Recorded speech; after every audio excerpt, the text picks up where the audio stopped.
Simone Gueux et puis la sœur Bernadette. Voilà, vont m'aider un peu dans la lecture. Aujourd'hui, nous allons, par la grâce du Seigneur, voir nos deux derniers chapitres. Voilà, sur le livre de Matthieu. Je tenais vraiment à dire merci au peuple de Dieu pour tous ceux qui étaient là hier. Voilà, nous avons eu une très belle rencontre pendant notre temps de jeûne et prière.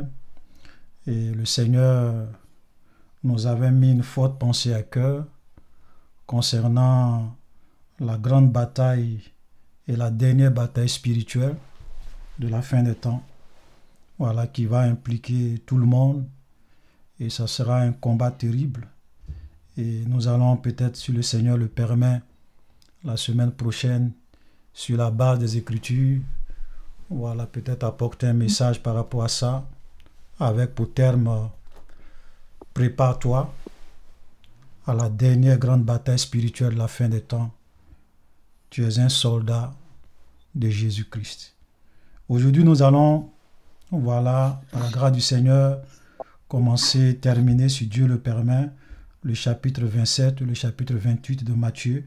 Et nous aurons ainsi bouclé avec le livre de Matthieu. Donc, on ne va pas lire tout le texte des deux chapitres, puisque vraiment, il y a beaucoup d'aspects historiques, des faits, que vous pourrez vraiment lire et puis comprendre ce qui s'est passé. Mais on va prendre des points, certains passages, voilà, que nous allons essayer d'expliquer, de tirer des leçons et des enseignements pour nous-mêmes. Donc, nous prenons nos Bibles dans Matthieu 27.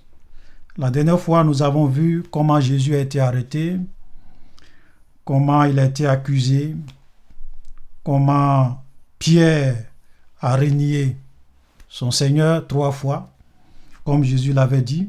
Il a renié, comment Judas, qui était l'un de ses disciples, a réellement vendu son maître pour 30 pièces d'argent. Voilà, l'amour de l'argent. Donc, nous continuons cette histoire où nous allons voir la mort et la résurrection de Jésus-Christ de Nazareth, le Fils de Dieu.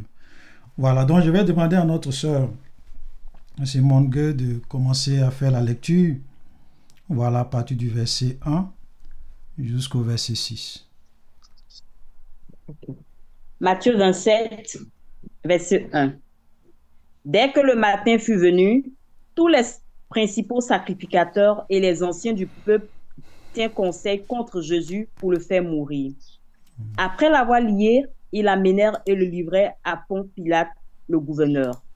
Alors Judas, qui l'avait livré, voyant qu'il était condamné, se repentit et rapporta les 30 pièces d'argent aux principaux sacrificateurs et aux anciens, en disant « J'ai péché en livrant le sang innocent. » Il répondit « Que nous importe?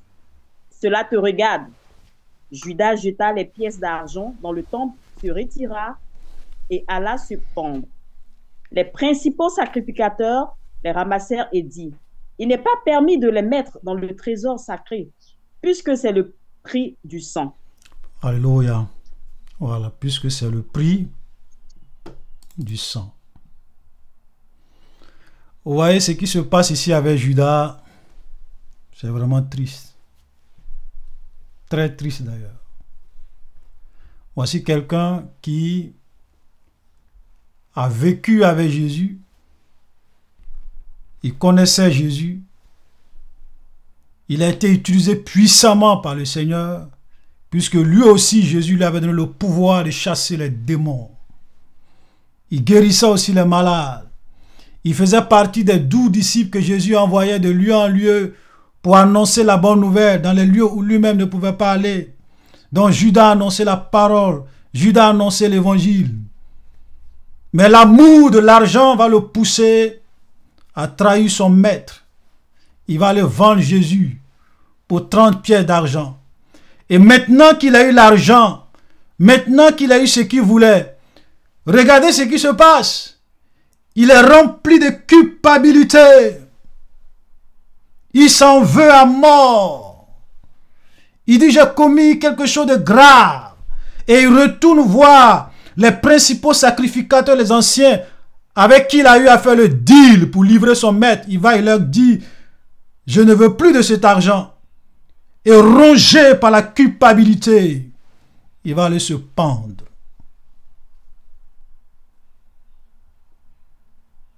Bon. Pourquoi tu t'en vas te pendre? Tu as eu l'argent. Et c'est là que vous comprenez que dans la vie, il y a en chaque être humain un vide que seul Dieu peut combler, que seul Dieu peut remplir, que seul Dieu peut réellement satisfaire. L'argent ne fait pas le bonheur. Tu peux avoir l'argent, mais tu seras malheureux. Tu peux avoir la gloire, tu seras malheureux. Tu peux avoir les richesses, tu seras malheureux. Et nous vivons dans un monde où le diable trompe les gens, trompe les femmes, trompe les hommes. Il a dit cherche l'argent, vis pour l'argent, vis pour ce monde. Et quand tu as l'argent, tu te rends compte que l'argent ne fait pas le bonheur. C'est pour cela que le chant qu'on a écouté tout à l'heure est très profond.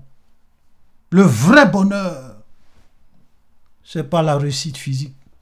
Le vrai bonheur, ce n'est pas le matériel. Le vrai bonheur, ce n'est pas la richesse. Le vrai bonheur se trouve en Jésus-Christ et Jésus-Christ de Nazareth, en Dieu et en Dieu seul. Et regardez ce que le diable va faire.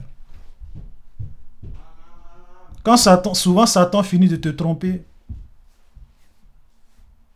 il va te pousser à te détruire toi-même. Parce que la Bible dit dans certains passages que Satan est entré en Judas. Et quand il a fini d'accomplir sa mission, Satan lui dit, va te pendre. Et il va aller se suicider. Quelle fin! C'est une fin tragique pour quelqu'un qui avait bien commencé. Alléluia. Regardez ce verset que j'ai mis à l'écran. Le voleur ne vient que pour dérober, égorger et détruire. Satan, c'est un menteur. Il a fait croire à Judas que l'argent faisait le bonheur. Mais quand Judas a eu l'argent, il dit va te pendre. Et le diable aujourd'hui travaille dans le monde. Souvent vous voyez des gens qui ont beaucoup d'argent. Après tu apprends qu'ils sont morts d'overdose. Tu vois des gens qui ont du succès, qui sont acclamés, adulés. Toi-même souvent tu les regardes et tu as envie d'être à leur place.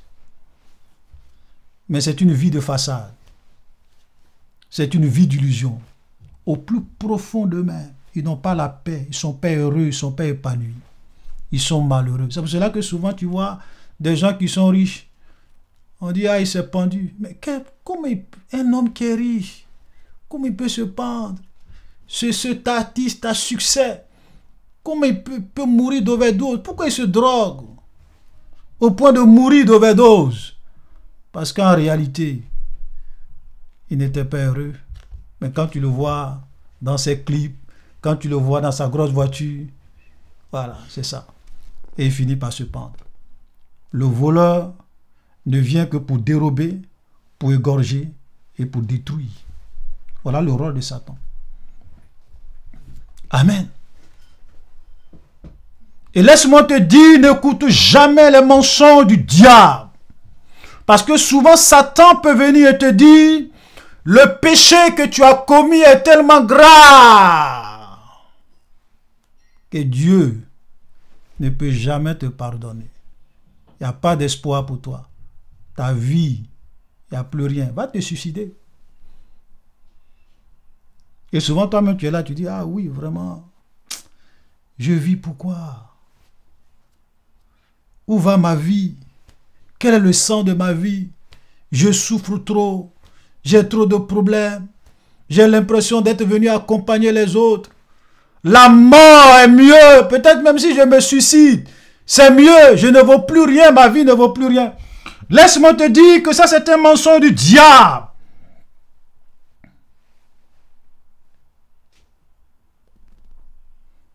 Parce que après la mort, il y a une vie. Et quand tu ne connais pas Dieu, après la mort, commence la vraie souffrance. Tout ce que tu as vécu sur la terre, par rapport à la souffrance qui t'attend de l'autre côté, c'est rien. Regardez ce que la Bible nous dit. La Bible nous raconte l'histoire d'un homme riche. C'est pour cela que tout à l'heure je disais que le bonheur, ce n'est pas l'argent. Tous ceux qui meurent sans Dieu, quand ils meurent et qu'ils rentrent dans l'éternité, c'est là qu'ils se rendent compte que vanité des vanités, tout est vanité. Leur argent, ton argent ne vaut rien dans l'éternité. Ton succès sur la terre n'a aucune valeur dans l'éternité. Tes réalisations sur la terre n'ont aucune valeur dans l'éternité. C'est pour cela que la vie que tu es en train de vivre, fais attention aux mensonges du diable. Luc chapitre 16.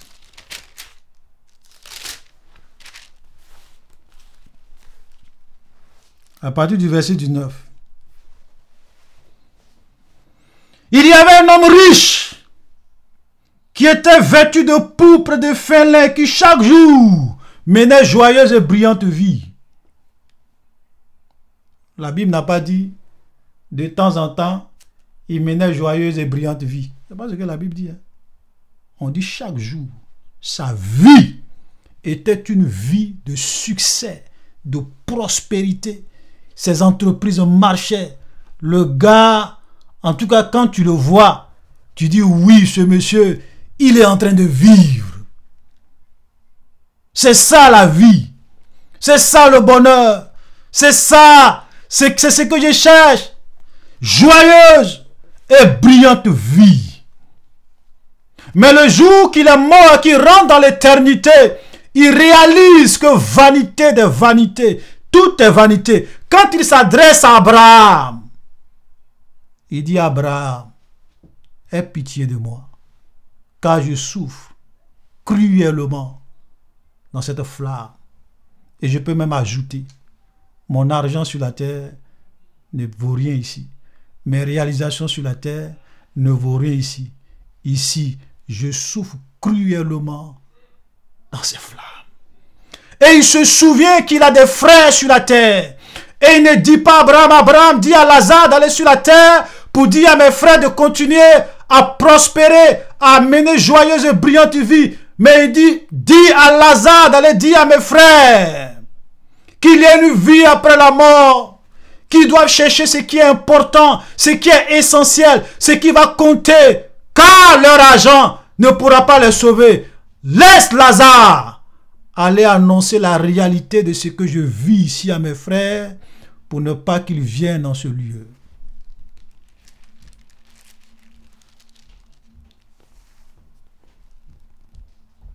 Tous ceux qui se suicident, parce que le diable vient leur dire, oh, si tu mets fin à ta vie, l'autre côté c'est mieux, tu n'auras plus de problèmes, tu n'auras plus de difficultés, et ils s'en vont prendre des poisons, des médicaments, ils se suicident. Et dès qu'ils rentrent dans l'éternité, ils réalisent que toute leur souffrance sur la terre n'est en rien comparable à la souffrance du séjour des morts. Ils veulent revenir sur la terre. Je vous assure qu'il y a des gens dans le séjour des morts qui demandent une seconde pour venir sur la terre. Mais pourtant, quand ils étaient sur la terre, le diable leur a dit: suicide-toi. Et il y a d'autres qui se sont suicidés.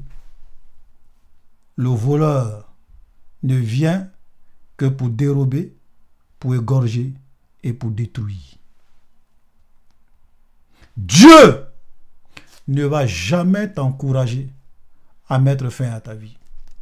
Dieu ne va jamais t'encourager, ou bien Dieu ne va jamais te dire des paroles de désespoir, de découragement. Dieu ne va jamais te pousser réellement à te pendre, à te suicider. Toutes les voix que tu entends dans ta vie, dans ta pensée, dans ton cœur, qui te dit tu ne vaux rien, ta vie ne vaut rien, tu es venu accompagner les autres, la mort est mieux, c'est la voix du diable. C'est vrai. Tu peux faire le mal. L'Esprit de Dieu ne sera pas content.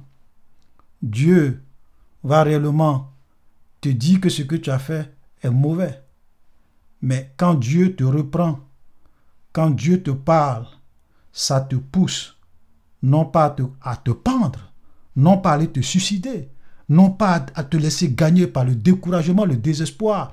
L'Esprit de Dieu en toi va toujours te pousser à réellement revenir à Dieu, demander pardon à Dieu. L'Esprit de Dieu va toujours te dire qu'il y a de l'espoir, que je suis le chemin, la vérité et la vie. Ça, c'est le Dieu d'Abraham. Ça, c'est le Dieu d'Isaac. Ça, c'est le Dieu de Jacob. Tout ce qui te décourage n'est pas de Dieu. Je me souviens de ce témoignage d'un homme de Dieu. Peut-être que je vous ai raconté ça ici. Il a fait un songe. Et dans son songe, Dieu lui avait dit, il faut aller prêcher dans une église. Il est parti, il a prêché, les cœurs étaient touchés, il a donné un message puissant. Les âmes étaient vraiment touchées dans son rêve. Et quand il a fini, il est en train de rentrer chez lui sur un chemin. Et il entend une voix derrière lui qui lui dit, « Oh, tu n'as pas bien... C'est vrai que tu as bien prêché, mais tu n'as pas totalement bien prêché comme il le faut. » Et quand il a entendu cette voix, le découragement est descendu dans son cœur. Et pendant qu'il est en train d'interroger Dieu pour dire, « Seigneur, pourquoi ce désespoir? Pourquoi ce découragement? Pourquoi tu me dis que je n'ai pas bien prêché? Pourtant j'ai fait de mon mieux. » L'Esprit de Dieu lui a dit, « Retourne, regarde en arrière. Écoute la voix qui t'a parlé. » Et quand il s'est retourné dans son songe, il a vu le diable. Et quand le diable l'a vu, le diable a fui. Et le Seigneur lui a fait comprendre que tout ce qui est dans ta vie, toutes les voix qui auront tendance à te décourager, à t'amener à abandonner, à t'amener au désespoir, sache que ce n'est pas la voix de Dieu. Voilà Judas. Il allait se pendre. Le diable, c'est un menteur. Même quand Dieu vient voir Caïn, dans Genèse, qu'est-ce que Dieu dit à Caïn? Caïn le mauvais. Caïn le meurtrier. Dieu regarde Caïn. Il dit, Caïn, c'est vrai que je n'ai pas accepté ton offrande. Mais si tu agis bien, tu relèveras la tête. Le Dieu de la Bible, c'est un Dieu qui encourage. C'est un Dieu qui fortifie. C'est un Dieu qui nous amène à avoir confiance en lui, à ne jamais désespérer, à ne jamais avoir le désespoir, à ne jamais nous chercher à nous pendre à cause des difficultés de la vie. Dieu va toujours te dire, c'est vrai, la vie est difficile, mais prends courage, j'ai vaincu le monde. Il a dit à Caïn, le péché est couché à ta porte. Ses désirs se portent vers toi. Mais je te dis une chose, domine sur le péché. Ça, c'est le Dieu de la Bible. Alléluia. Ça, c'est le Dieu de la Bible. Un Dieu qui encourage. Un Dieu qui ne va jamais venir te dire, non, le péché que tu as commis, c'est impardonnable. C'est ce que le diable a dit à Judas. Il dit, Dieu, ce que tu as fait là, même si tu veux, il faut faire tout ce que tu veux, tu ne peux jamais être pardonné. La solution pour toi, c'est d'aller te pendre. Voilà comment le diable trompe beaucoup de personnes. Et quand tu te tues, quand tu commets un suicide, c'est comme si tu as tué quelqu'un. Tu t'en vas à la mort éternelle. Parce que la Bible dit qu'aucun meurtrier n'entrera dans le royaume de Dieu. Alléluia. Il allait jeter les 30 pièces d'argent dans le temps, parce que même les sacrificateurs ne voulaient pas prendre. Et il était tellement désespéré, il allait jeter. Il allait se tuer. Alléluia. Le diable, c'est un menteur. L'argent ne fait pas le bonheur. La seule personne qui peut te donner la vie, la véritable joie, la véritable paix, c'est Jésus-Christ de Nazareth. C'est lui qui t'a créé. Le vide que tu as dans ton cœur, seul Dieu peut réellement le combler. Et personne d'autre. Comme les gens, on peut le dire souvent, il y a dans le cœur de chaque être humain un vide qui a la forme de Dieu. Que seul Dieu pourra combler. Le mariage, c'est une très bonne chose. Mais ce n'est pas le mariage qui va te rendre heureux. Il y a des gens qui sont dans des mariages, hein, ils veulent sortir. Parce que le mariage ne rend pas heureux. Nécessairement. L'argent ne rend pas heureux. Il y a des gens qui ont beaucoup d'argent, comme je le disais, qui se suicident. L'argent ne rend pas heureux. C'est vrai que l'argent peut te permettre de faire beaucoup de choses. Mais ça ne va jamais te rendre heureux. Sinon, les riches n'allaient jamais chercher à se pendre. Alléluia. Donc voici comment Judas va finir. Il va se pendre. Donc les gens vont arrêter Jésus. La sœur Simon Bernadette, tu peux commencer à lire à partir du verset 11 jusqu'au verset 14. Alléluia. Ton micro est fermé. Moi, je ne t'entends pas.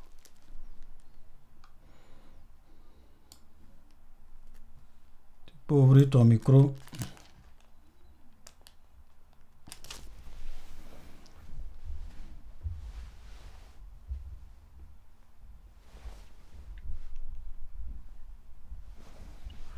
Verset 11 à 14.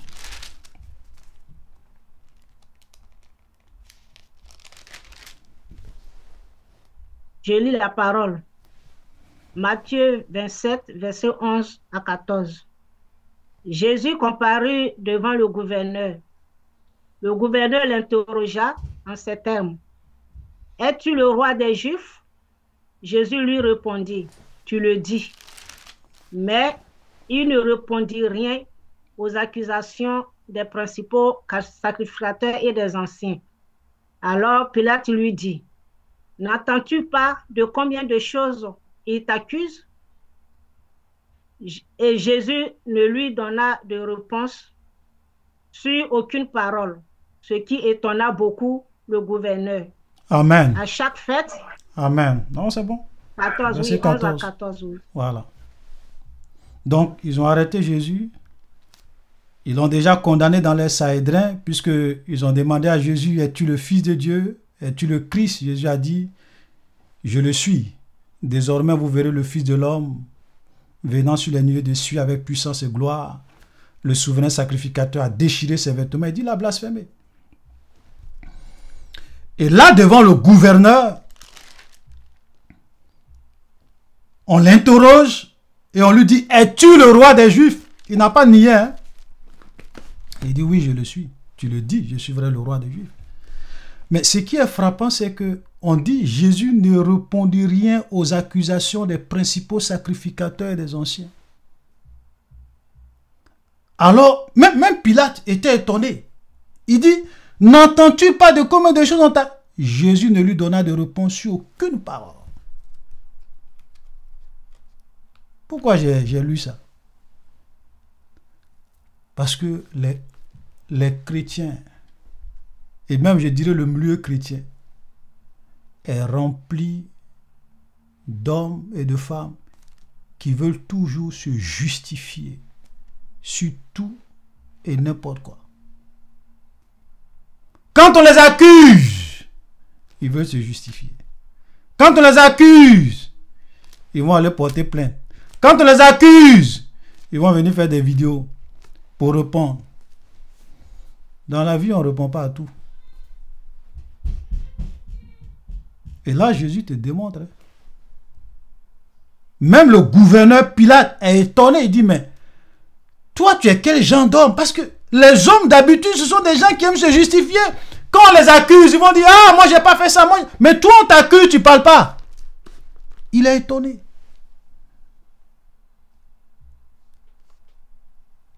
Souvent, les gens peuvent t'accuser. Et quand tu veux parler, le Saint-Esprit va te dire, tais-toi, ne dis rien.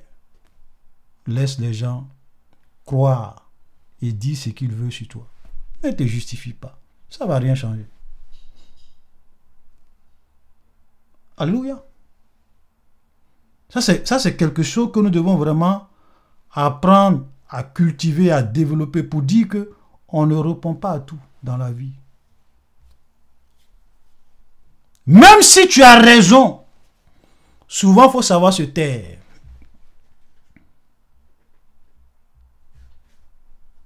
Jésus pouvait se justifier pour dire non, Pilate, tu sais, tout ce qu'on raconte, c'est faux. Voilà, je n'ai rien fait de mal. Ce sont des fausses accusations. Il se tue. Dans le silence. Un silence vraiment qui parle et qui étonne les gens. Dit, ah.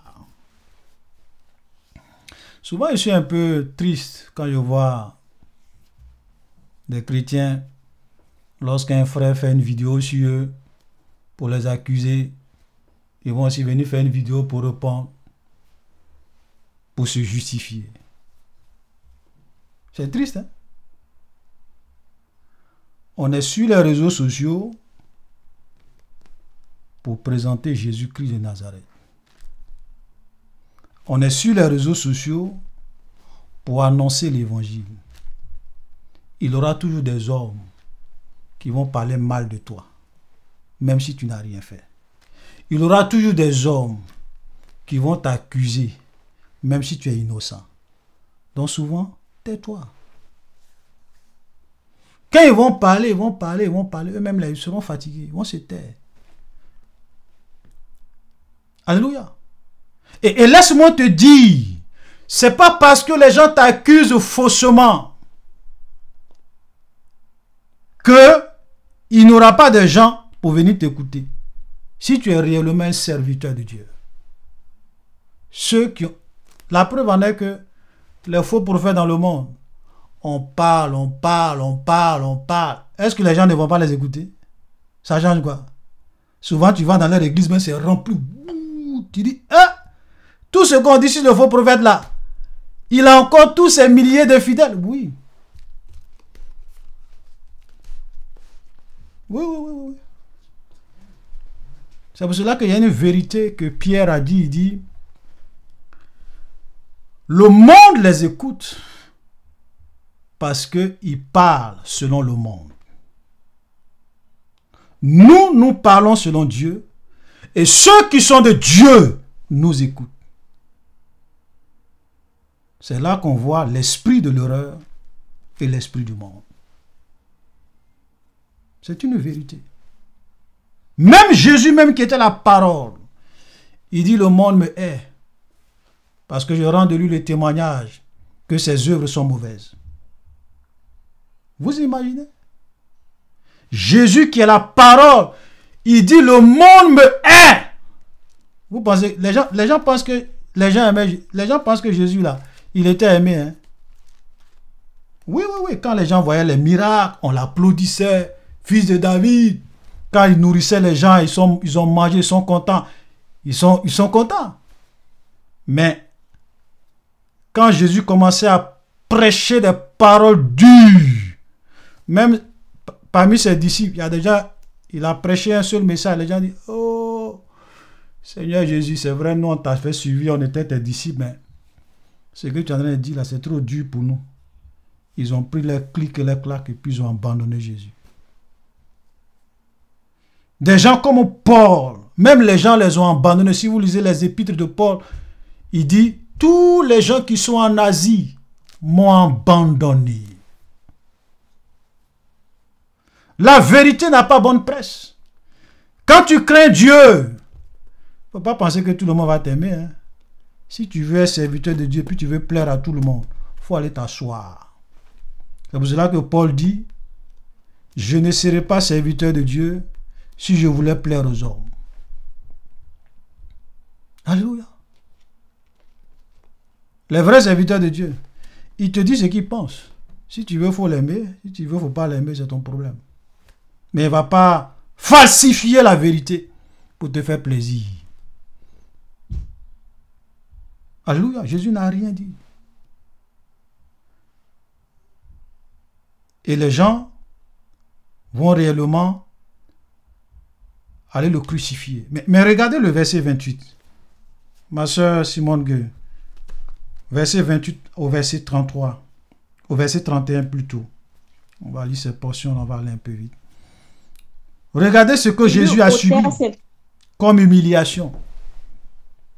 28 à 31. Il lui ôtait ses vêtements et le couvrit d'un manteau d'écarlate. Il tressait une couronne d'épines qu'il posait sur sa tête et ils lui mirent un roseau dans la main droite. Puis, s'agenouilla devant lui, il le rayait en disant « Salut, roi des Juifs !» Et il crachait contre lui, prenant le roseau et frappait sur sa tête. Après s'être ainsi moqué de lui, il lui ôtait le manteau, lui remit ses vêtements et l'amenèrent pour le crucifier. Alléluia! Regardez ce qu'il a subi. Hein. On enlève ses vêtements. Vous savez, le Fils de Dieu, ce n'est pas n'importe qui. Le Messie, ce n'est pas n'importe qui. Jésus-Christ de Nazareth, ce n'est pas n'importe qui. Au commencement était la parole. La parole était avec Dieu. La parole était Dieu. Et la parole a été faite chair. Cette parole, elle était dans le monde. Le monde a été fait par elle. Le monde ne l'a pas connue. Elle est venue chez les siens. Et les siens ne l'ont pas reconnue. On parle ici de la parole de Dieu qui vient sous la forme d'un homme, qui prend un corps, qui rentre dans ce monde. On enlève, on le déshabille. Et puis on met sur lui un manteau pour se moquer de lui. On pose des couronnes d'épines sur sa tête. On lui met un roseau dans la main. Bien, puisque tu dis tu es roi. Donc on va te... Toi, quel roi n'a pas de couronne? Donc nous on va fabriquer une couronne pour toi. Et c'est une couronne d'épines. Et puis on met sur sa tête. Quel roi n'a pas de bâton? Normalement les rois ont des verges. Donc on va te fabriquer ton bâton. Et on met ça dans sa main. Et on crache sur lui. Et on le frappe à la tête. Imaginez, épine sur ta tête. Et puis on frappe. Et on se moque de lui. Oh boy. Souvent tu vois des chrétiens. Hein? Quand on parle mal d'eux. Ouh, ils rentrent dans tous leurs états. Non, moi je ne viens plus à l'église. On parle mal de moi. Orgueilleux. Orgueilleuse. Descends de ton piédestal. Jésus-Christ de Nazareth, le Fils de Dieu. On s'est moqué de lui. On l'a traité de Belzébul. On a mis sur sa tête des couronnes d'épines. On l'a frappé. On a craché sur lui. Toi, depuis que tu es né, est-ce qu'on a une fois craché sur ton visage?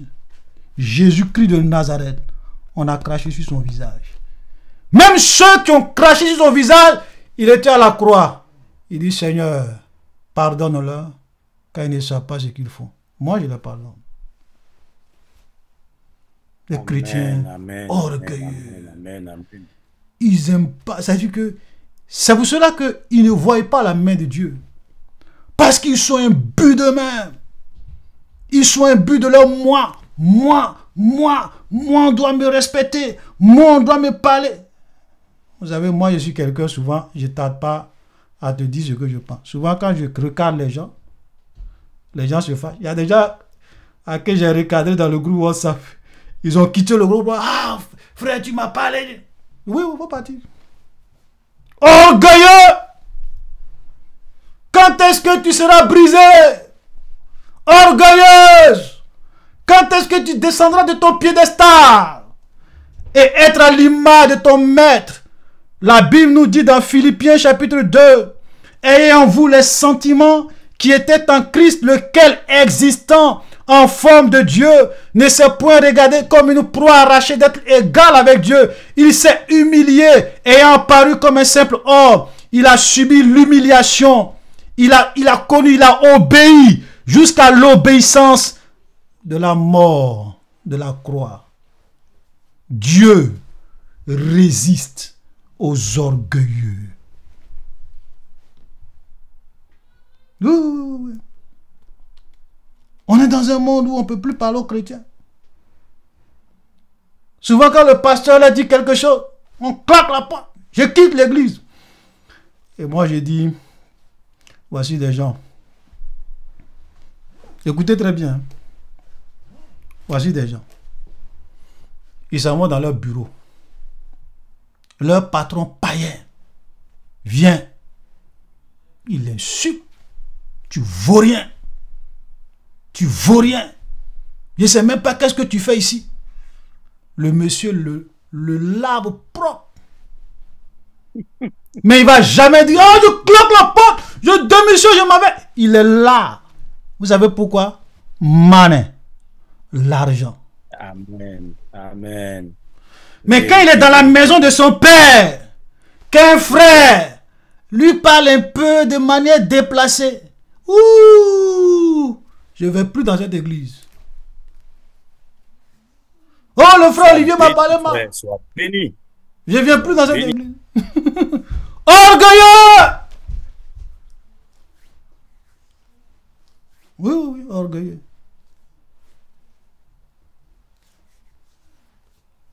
Ah, pourquoi le frère Olivier, il ne m'a pas parlé comme ça? Il m'a parlé d'une certaine manière devant tout le monde.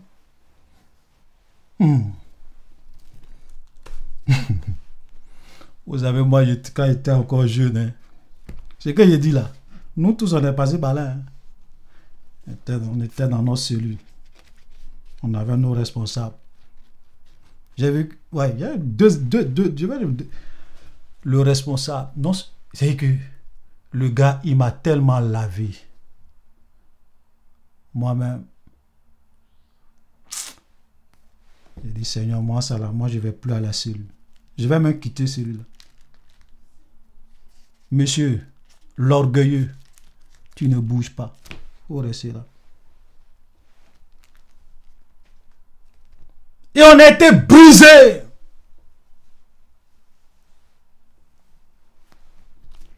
Et une fois même, il y a une soeur qui m'a insulté.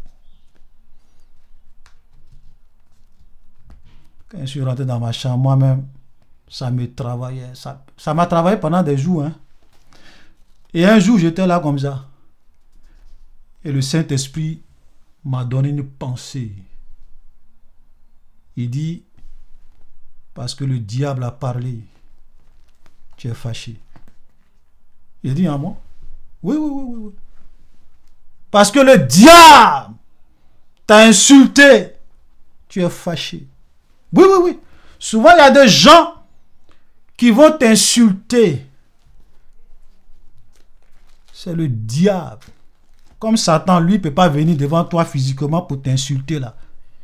Il va souvent passer par des gens qui peuvent s'appeler frères et sœurs pour bien t'insulter, pour te faire mal, pour que tu claques la porte, pour que tu abandonnes.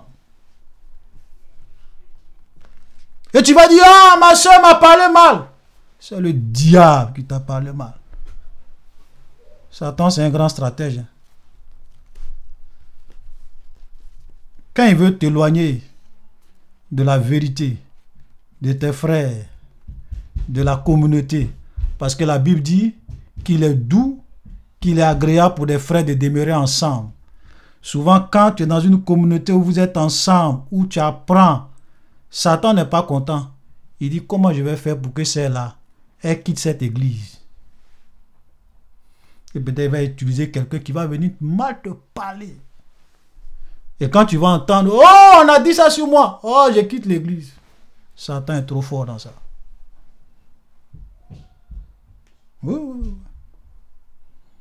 Alléluia. Verset 39. Ma soeur Bernadette.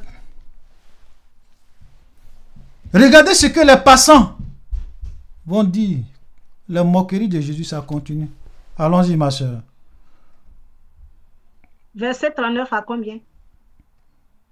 À 44. Ok.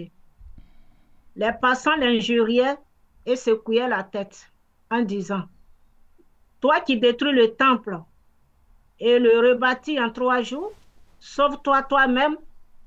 Si tu es le Fils de Dieu, descends de la croix. » Les principaux sacrificateurs avec les scribes et les anciens se moquaient aussi de lui en disant, « Il a sauvé les autres et il ne peut se sauver lui-même.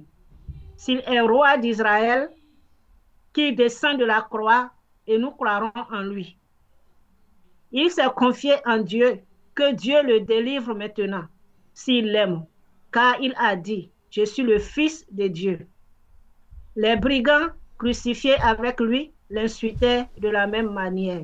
Alléluia. Voilà des gens, hein? Ils ont vu les miracles de Jésus. Ils ont vu les prodiges. Ils ont entendu la bonne nouvelle. Mais ici, là, les passants même l'injuriaient. Les principaux sacrificateurs se moquaient de lui. Il a sauvé les autres. Qui se sauve lui-même? S'il est fils de Dieu. Même les 2 brigands à la croix l'insultaient. Oui. Souvent les gens prennent et disent, ah oui, mais on dit les 2 brigands crucifiés à la croix l'insultaient. Et puis dans d'autres passages, on dit non, il y a un brigand qui après a dit à l'autre, pourquoi tu l'insultes? Nous on mérite ce qui nous arrive. Donc contradiction dans la Bible. Comme je le disais ce matin, j'ai dit, si tu viens lire la Bible pour trouver des contradictions, tu vas trouver beaucoup de... Ce que tu appelles des contradictions, tu vas trouver. Parce que déjà ton esprit est pollué. Tu ne viens pas avec de bonnes intentions. C'est pour cela que Dieu dit, Jésus a dit, pardon, je te loue, Père, de ce que tu as caché ces choses aux sages, aux intelligents, et tu les as révélées aux enfants. Toi, tu te crois trop intelligent. C'est toi qui vois contradiction dans la Bible partout. Ici, là, il faut lire la suite. Parce que lorsque tu lis le verset 45, on dit, depuis la 6e heure jusqu'à la 9e heure, il y eut des ténèbres sur toute la terre. Vers la 9e heure, Jésus s'écria d'une voix forte, Élie, Élie, lama sabachthani, c'est-à-dire, mon Dieu, pourquoi m'as-tu abandonné? Il poussa, verset 50, de nouveau un grand cri et rendit l'esprit. Et voici, le voile du temple se déchira depuis le haut jusqu'en bas. La terre trembla, les rochers se fendirent. Regarde le verset 54. Le centenier qui était ayant vu, et qui était avec lui pour garder Jésus, ayant vu le tremblement de terre et ce qui venait d'arriver, fut saisi d'une grande frayeur et dit assurément, cet homme était fils de Dieu. C'est-à-dire que les 2 brigands étaient là. Au début, les 2 insultaient Jésus. C'est ce que Matthieu te dit. Mais quand il y a un qui s'est arrêté, il voit les ténèbres qui ont envahi, qui règnent depuis la 6e heure, ténèbres. Lui, depuis les nés, il n'a jamais vu ça. Des tremblements de terre, plein de phénomènes bizarres, le voile du temple qui se déchire. Il dit, mais entends, tous les jours on crucifie des gens. Mais pourquoi celui-là, il est bizarre? Certainement cet homme doit être innocent. Et il se tourne vers Jésus, il dit à l'autre, c'est vrai que nous 2 on insultait Jésus, hein? Mais il faut arrêter de l'insulter. Parce que ce monsieur-là, il est innocent. Nous, on mérite ce qui nous arrive. Et il dit, Jésus, souviens-toi de moi quand tu viendras dans ton règne. Parce que tout ce que j'ai entendu sur toi, parce que moi aussi, c'est vrai que j'étais un brigand, mais j'ai entendu des gens dire que Jésus est le Messie. J'ai entendu des gens dire que ce Jésus-là dit qu'il est fils de Dieu. J'ai entendu ce Jésus-là dire qu'il reviendra pour juger le monde. Et quand il était convaincu par ce qu'il voyait, il dit, souviens-toi de moi quand tu viendras dans ton règne. Jésus dit, c'est trop long. Aujourd'hui même, tu seras avec moi au paradis. Bon. Ouais, quand tu ne comprends pas ça, tu vas dire il y a contradiction. C'est pour cela que Jésus dit, vous ne comprenez ni les Écritures, ni la puissance de Dieu. C'est bizarre. Même le centenier, parce que les centeniers là, eux là c'est leur travail. Peut-être qu'ils ont crucifié des milliers et des milliers de personnes. Lui n'a jamais vu ça. Lui-même, il regarde la scène. Il dit assurément, cet homme était le Fils de Dieu. Même le centenier, lui n'est même pas à la croix, lui il est là. Il dit non. Le centenier et ceux qui étaient avec lui pour garder Jésus, ayant vu le tremblement de terre et ce qui venait d'arriver, fut saisi d'une grande crainte et dit, assurément, cet homme était Fils de Dieu. Parce que moi, j'ai l'expérience de la crucifixion des gens. Moi, j'ai crucifié beaucoup de personnes, j'ai assisté. Je n'ai jamais vu ça. Jésus-Christ de Nazareth est le Fils de Dieu. Jésus-Christ de Nazareth est Dieu. Il est venu pour que les hommes aient accès au Saint des Saints, pour que les hommes aient accès à Dieu. Et la démonstration, c'est ce que nous voyons ici. Le voile se déchire. Avant, dans l'Ancien Testament, dans le temple de Dieu, il y avait 3 compartiments. Il y avait les parvis, il y avait le lieu saint et il y avait le lieu très saint. Et entre le lieu saint et le lieu très saint, il y avait un voile qui était là. Personne ne pouvait entrer dans le lieu saint comme ça. Même le souverain sacrificateur, il rentrait dans le lieu saint, le lieu très saint, une fois par an. Et quand tu rentres, on met une corde, une chaîne à ton pied. Parce que si tu rentres là-bas et que tu n'es pas dans les bonnes dispositions, tu meurs. La sainteté de Dieu va te foudroyer. Donc on met chaîne à ton pied. Et puis de temps en temps, on fait comme ça. Et puis tu joues pour dire, ah, je suis encore vivant. Si les gens font et puis tu ne réponds pas, on remue on te tire pour te faire sortir. On dit, ah, Dieu l'a frappé. Personne ne pouvait entrer dans le lieu saint. Quand Jésus est mort, le voile s'est déchiré, comme pour dire que désormais, par l'œuvre que je viens d'accomplir, les hommes ont désormais accès au Saint des Saints. Ils peuvent désormais adorer Dieu en esprit et en vérité. Jésus a dit à la femme samaritaine, l'heure vient et elle est déjà venue, où les vrais adorateurs adoreront Dieu en esprit et en vérité. Et le lieu très saint de l'homme, c'est son esprit. Le lieu saint de l'homme, c'est son âme. Les parvis extérieurs de l'homme, c'est son corps. De la même manière que dans le temple, il y avait 3 parties.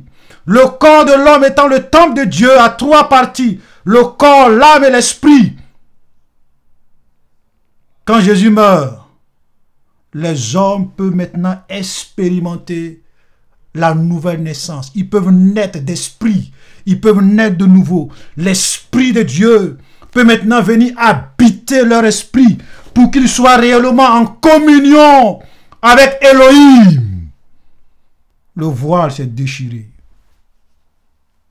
Tout est accompli. Alléluia. Jésus-Christ de Nazareth a tout accompli. Il est l'accomplissement de la loi. Il est le salut du monde. Il est le Fils de Dieu. Il est la parole faite chair. Il est venu dans ce monde comme le sacrifice ultime, parfait. C'est pour cela que lorsque Jean-Baptiste le voit, il dit, voici l'agneau de Dieu qui ôte le péché du monde. Voici le sacrifice parfait qui ôte le péché du monde.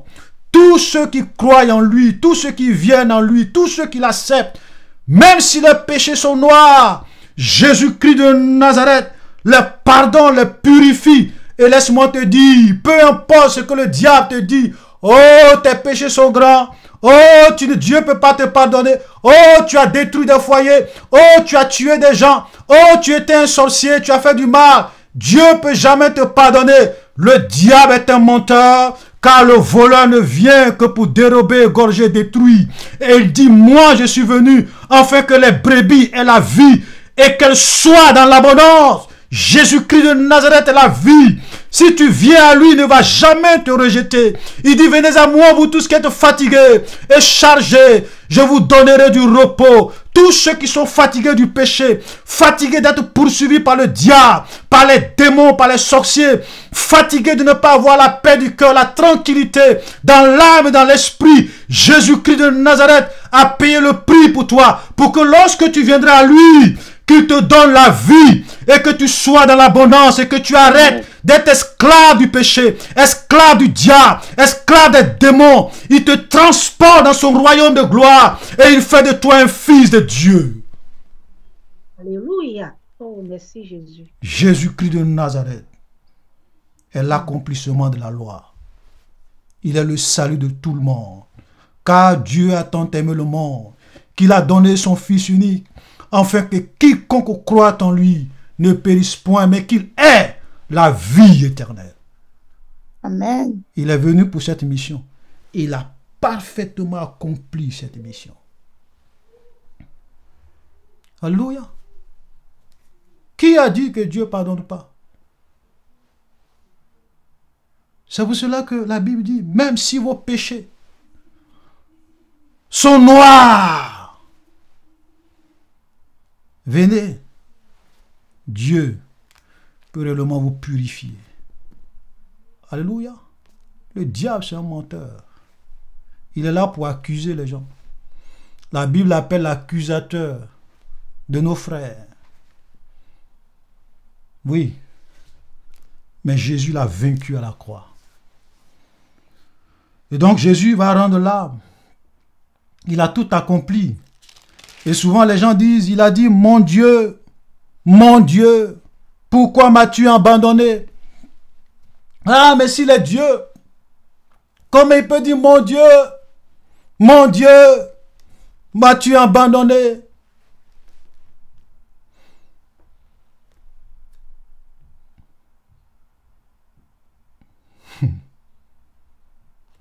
Ah, ce sont les gens qui aiment raisonner, les intelligents. C'est pour cela que la Bible dit que si notre évangile est voilé, elle est voilée pour les incrédules, dont le Dieu de ce siècle a aveuglé l'intelligence. Si tu penses que tu es l'homme le plus intelligent du monde, laisse-moi te dire, le diable est plus intelligent que toi 100 000 fois. En termes d'intelligence, tu ne peux pas avec le diable.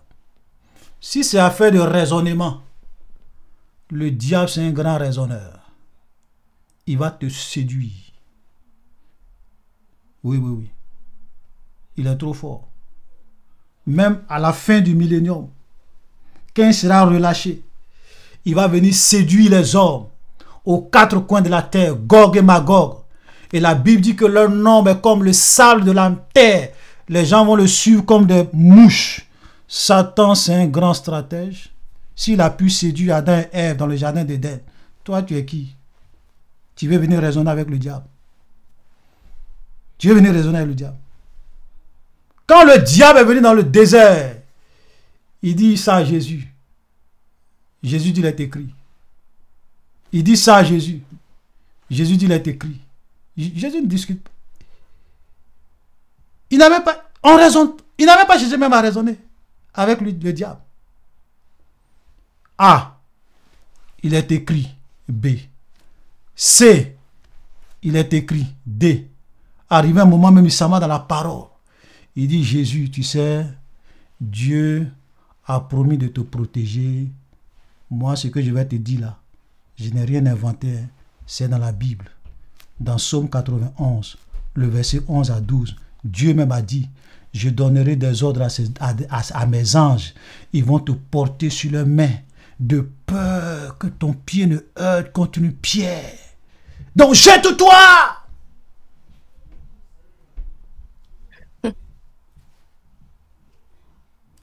Il va dans le jardin d'Éden. Il dit à la femme, oh, est-ce que Dieu vous a dit de ne pas manger les arbres? Elle dit, oh oui, Dieu a dit on ne doit pas manger, on ne doit même pas toucher. Car le jour où on va manger, on va mourir. Satan dit, oh, tu n'as rien compris. un Dieu bon, un Dieu compatissant. Mais comment il peut vouloir que vous mourrez? Tu as mal interprété ce que Dieu voulait dire. En réalité, tu sais, ma soeur, oh la belle Ève, oh quelle beauté, tu sais, Dieu il n'est pas méchant, hein? C'est parce qu'il sait que le jour où vous allez manger, vos yeux vont s'ouvrir, vous allez connaître le bien et le mal, vous allez être comme lui, c'est pour cela qu'il vous a dit ça. Mais en réalité, c'est parce que vous n'allez, c'est pas parce que vous allez mourir. Et la femme dit, ah, ok, ah, je comprends maintenant ce que... Donc, en fait, c'est pas parce que on va mourir, mais c'est parce que nos yeux vont s'ouvrir, on va être comme lui. C'est pour cela que... Oui, oh, Ève, tu es trop intelligente. Tu as bien compris ce que Dieu voulait dire. Satan, tu peux pas avec lui. Mon Dieu, pourquoi m'as-tu abandonné?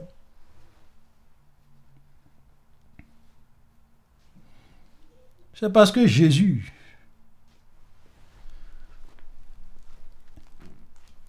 il avait une chair. Et la Bible nous dit, je vais lire ce texte, j'espère que je vais retrouver. Jérémie 32, le verset 27. Je suis l'Éternel, le Dieu de toute chair. À partir du moment où tu deviens homme, à partir du moment où tu as une chair, à partir du moment où tu te lies à l'humanité, à partir du moment où tu prends la nature humaine et que tu es chair, toute chair a un Dieu. Et même ce que Jésus disait se trouve dans Psaume. Dans le Psaume 22, le verset 2. Mon Dieu, pourquoi m'as-tu abandonné? Mais cela ne veut pas dire qu'il n'est pas Dieu. Toute chair a un Dieu. Le corps, la chair devrait mourir. Et il dit, mon Dieu, parce que je suis homme, je suis chair. Et les dieux, tu es le Dieu de toute chair. Mon Dieu. Cela ne veut pas dire qu'il n'est pas Dieu.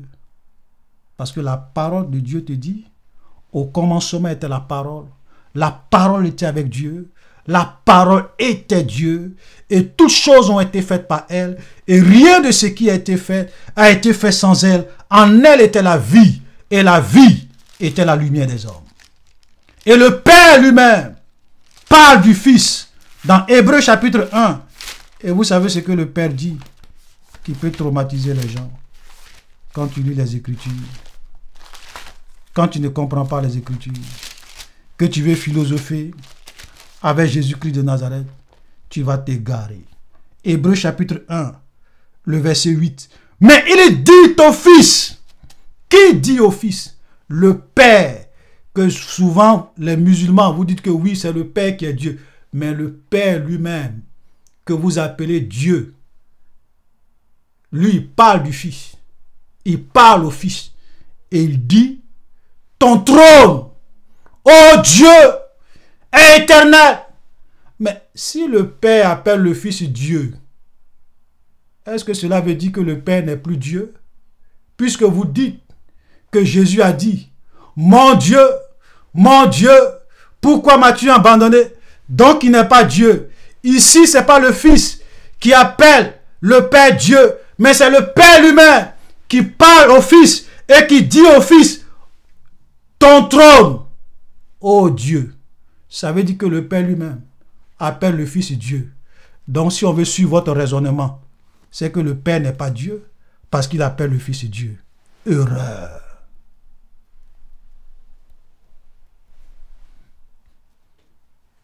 C'est pour cela que tu vas venir dans la Bible. Tu vas lire des versets. Tu vas penser que tu comprends. Et le diable va te phagocyter. Il va te séduire.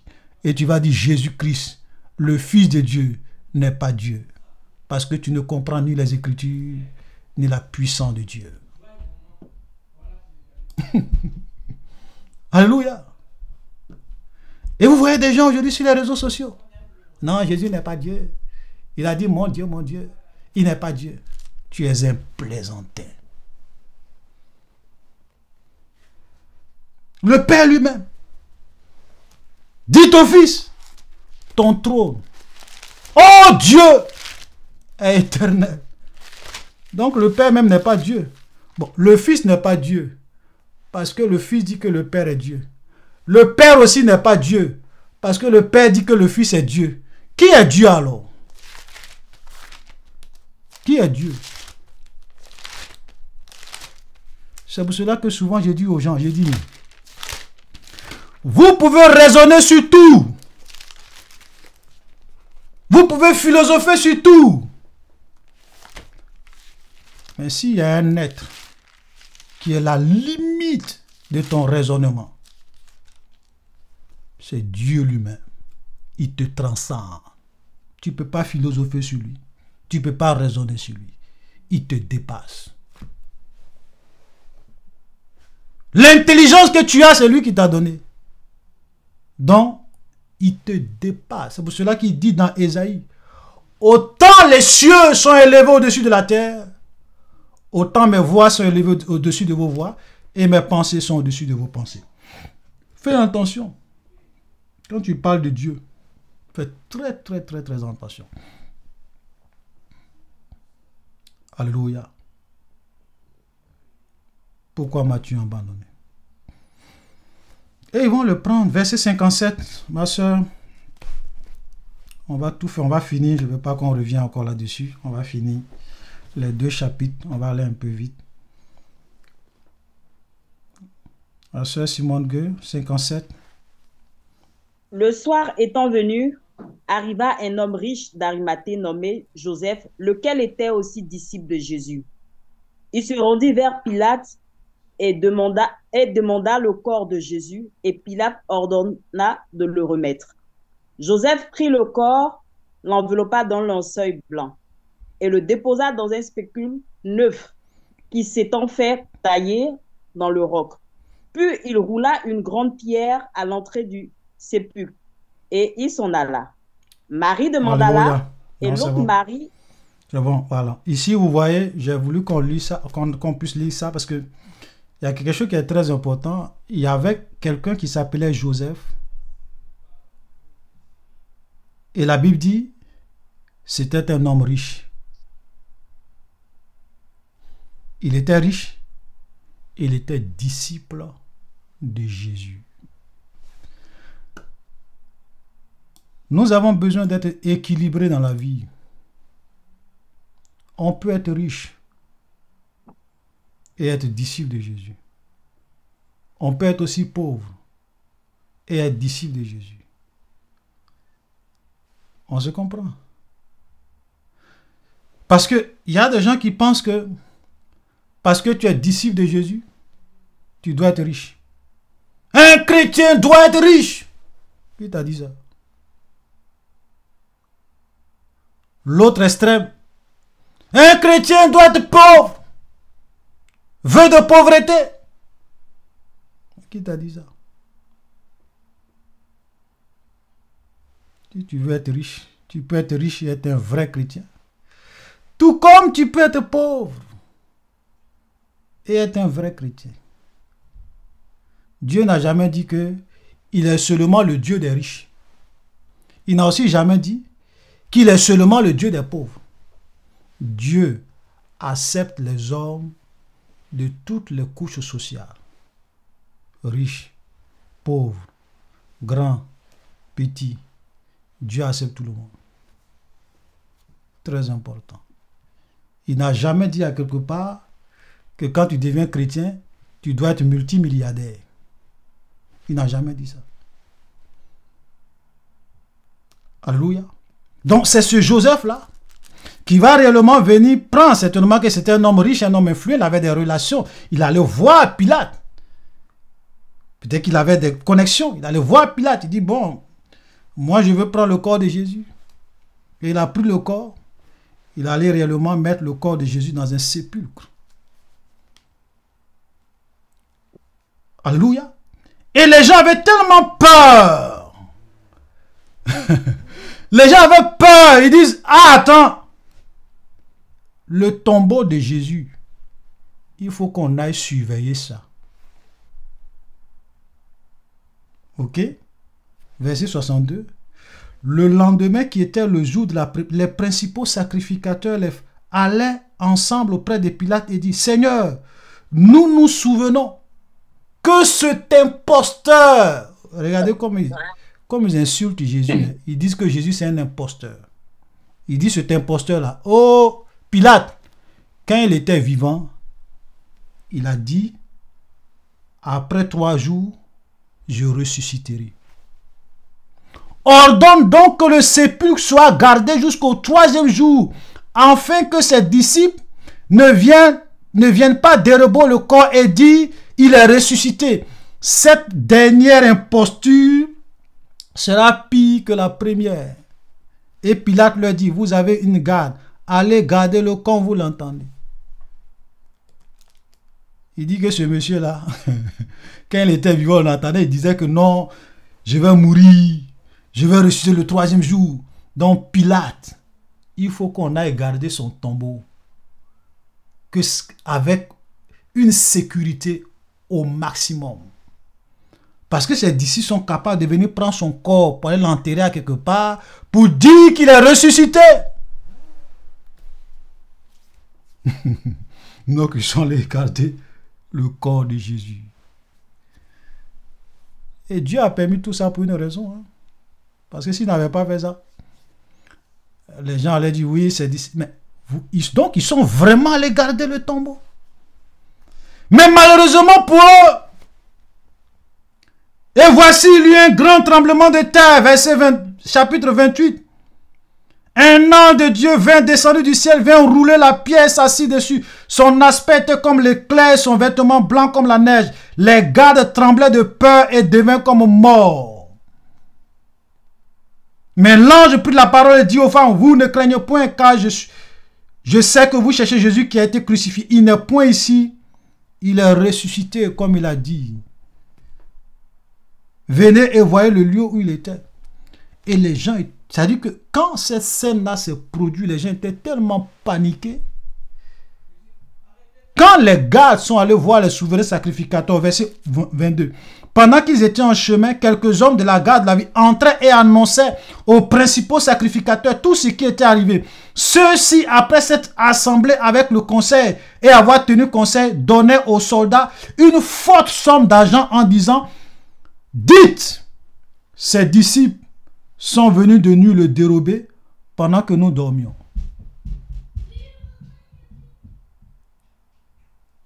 Ils étaient paniqués parce que Jésus-Christ est bel et bien ressuscité. Vous-même, vous êtes allés garder le tombeau. Vous-même, vous avez vos soldats qui sont allés garder le tombeau. Vous avez mis une grosse pierre. Même les pauvres femmes qui sont venues, les maris de Magdala, elles ont quelle force pour venir rouler pierre? Mais Jésus-Christ de Nazareth est sorti du tombeau. Le tombeau est vide. Qu'est-ce qu'ils peuvent dire? Vous ne pouvez pas dire que on n'a pas gardé le tombeau. Pilate vous a donné l'ordre de garder. Il vous a donné son OK pour les garder. Mais malgré ça, comment se fait-il que ces disciples soient venus le prendre? Donc ils vont corrompre les soldats. Ils vont leur donner de l'argent pour que les soldats puissent dire ces disciples sont venus le prendre. Le tombeau est vide. Jésus-Christ a vaincu la mort. Il a triomphé de la mort. La mort n'a pas pu le retenir. Vous savez, la mort, c'est le terminus de tous les hommes. Tous les hommes, la mort, c'est le terminus. Abraham est mort. Moïse est mort. Ésaïe est mort. Jérémie est mort. La plupart des grands prophètes. Il n'y a pas quelqu'un qui est mort et qui est revenu à la vie et qui ne peut plus jamais mourir. Jésus-Christ de Nazareth est le premier-né d'entre les morts. Il est le seul qui a vaincu la mort et qui a dit, j'étais mort et voici je suis vivant. Je tiens dans mes mains les clés de la mort et du séjour des morts. Pourquoi tu as peur de la mort? Pourquoi tu as peur de la mort? C'est pour cela que des gens comme Paul pouvaient dire, Christ est ma vie, la mort m'est un gain. Mon Seigneur a vaincu la mort et il revient bientôt. Et quand il reviendra, je serai semblable à lui. Nous allons revêtir des corps de gloire. Nous allons revenir, tous ceux qui sont morts, tous les chrétiens qui sont morts, vont revenir à la vie. Parce que Jésus-Christ de Nazareth est celui qui tient les clés de la mort et du séjour des morts dans sa main. Ce n'est pas le diable, ce n'est pas les démons, c'est Jésus qui a la clé de la mort et du séjour des morts.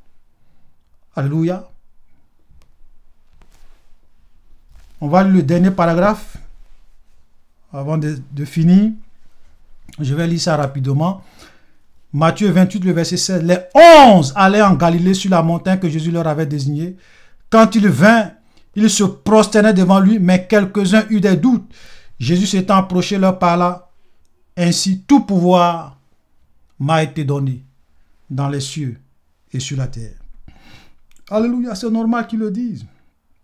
Est-ce que parce qu'il a dit que tout pouvoir m'a été donné dans les cieux et sur la terre, ça veut dire qu'il n'est pas Dieu? Ça n'a rien à voir. Parce qu'il est venu dans ce monde, il s'est dépouillé. Il est apparu comme un simple homme. Il s'est limité de son pouvoir. La Bible dit qu'il s'est dépouillé de sa gloire. Il est venu dans ce monde. Maintenant qu'il a tout accompli, il reprend tout pouvoir désormais. Et il dit, tout pouvoir m'a été donné dans le ciel et sur la terre.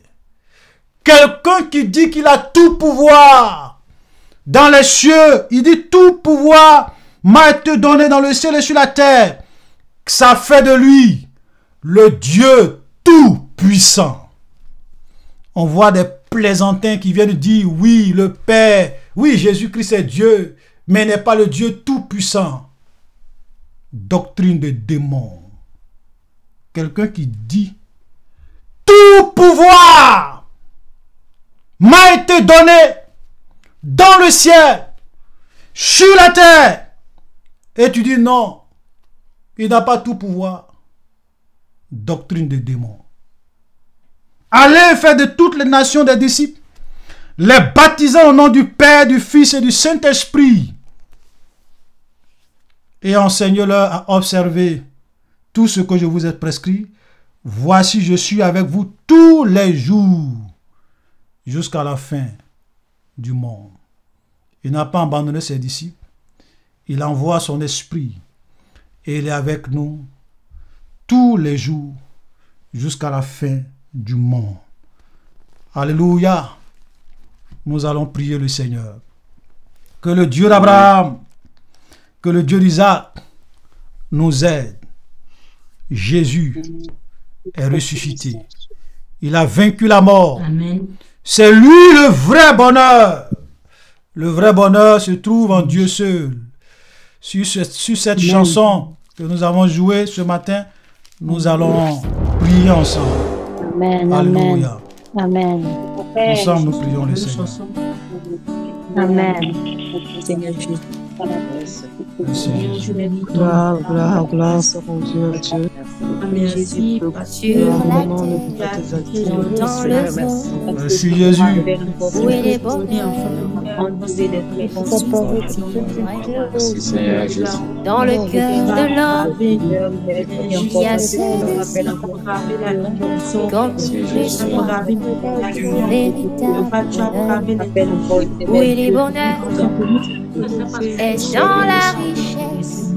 J'ai vu deux hommes pour ici. Où est les bonheurs, est dans le ciel. J'ai vu deux hommes qui Oh Dieu. Où est les bonheurs, est dans l'amour. J'ai vu deux hommes qui s'aimaient et oui, le bonheur, il est en Dieu.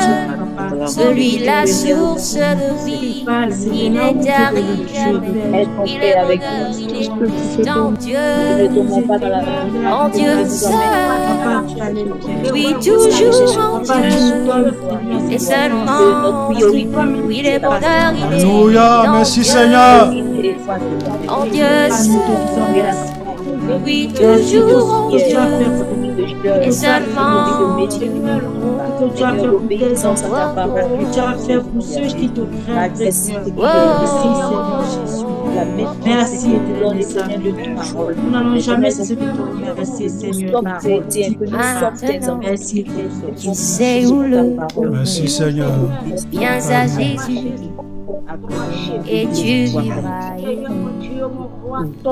Le Saint-Esprit, c'est le vrai bonheur. Bonheur. C'est C'est le vrai bonheur, Seigneur. ne connais pas de faim. Oublie tes soucis et regarde à la croix. J'ai vu cet homme Jésus qui a payé le prix. Oublie tes péchés et viens à la fontaine. J'ai vu le sang d'Emmanuel qui remplit blanc de neige. Merci Oublie tes Seigneur. envies et prends ses promesses avec toi. Écoute sa voix qui te dit: je serai Jésus est sorti du tombeau. oui dans ton cœur. Il veut rentrer, il te dit: je t'aime, je suis avec toi. Il est bonheur, il est en Dieu seul. Oui, toujours en Dieu, et seulement Dieu. Il est bonheur, il est en Dieu seul.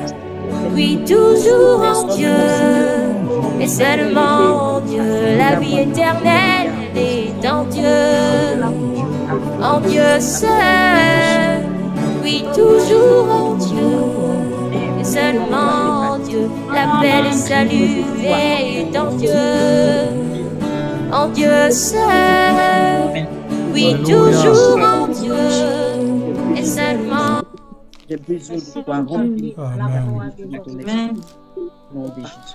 Voilà, nous allons lire un passage rapidement dans 1 Corinthiens chapitre 11, le verset 26. C'est ce seul verset-là que nous allons lire avant de passer à la Sainte Seine.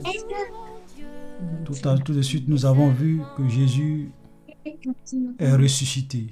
Il a vaincu la mort. Il est sorti du tombeau. Et voilà ce que la parole de Dieu nous dit dans 1 Corinthiens chapitre 11 verset 26, que toutes les fois que vous mangez ce pain, que vous buvez cette coupe, vous annoncez la mort du Seigneur jusqu'à ce qu'il revienne. Alléluia. Donc à chaque fois que nous participons à la Sainte Seine, nous sommes en train d'annoncer la mort du Seigneur jusqu'à ce qu'il vienne. Et nous nous souvenons de tout ce qu'il a fait pour nous. Son sang versé, l'humiliation, le prix énorme. Parce qu'il a dit: que donnerait un homme en échange de son âme? Le prix de l'âme n'a pas d'équivalent dans le langage humain. La seule personne qui pouvait réellement payer le prix du salaire de l'âme, ou bien le prix de l'âme, c'est Dieu lui-même. C'est pour cela qu'il a été le seul qui est venu. Il n'a pas envoyé un ange. Il est venu lui-même. Parce que les anges ne peuvent pas mourir pour le péché des hommes. La seule personne, c'était Dieu lui-même. Et il est venu les morts pour nous. Donc, c'est quelque chose d'énorme. Nous allons réellement nous approcher du Seigneur et lui dire merci. Et si tu te souviens que tu as fait quelque chose qui n'aime pas, approche-toi de lui, parce que c'est un Dieu qui pardonne. Ensemble, nous allons prier. Notre Dieu et notre Père, Seigneur Jésus, nous voulons nous souvenir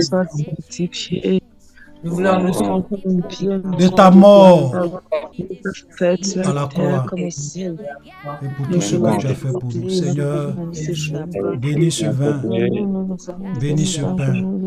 Et quand le prenons, Seigneur, que cela soit pour nous une coupe de bénédiction et que nous puissions nous approcher de toi. Nous voulons nous souvenir de ce que tu as fait pour nous à la croix. Nous voulons être reconnaissants. Seigneur, merci pour ta grâce, pour ta faveur dans nos vies. Tu es bon.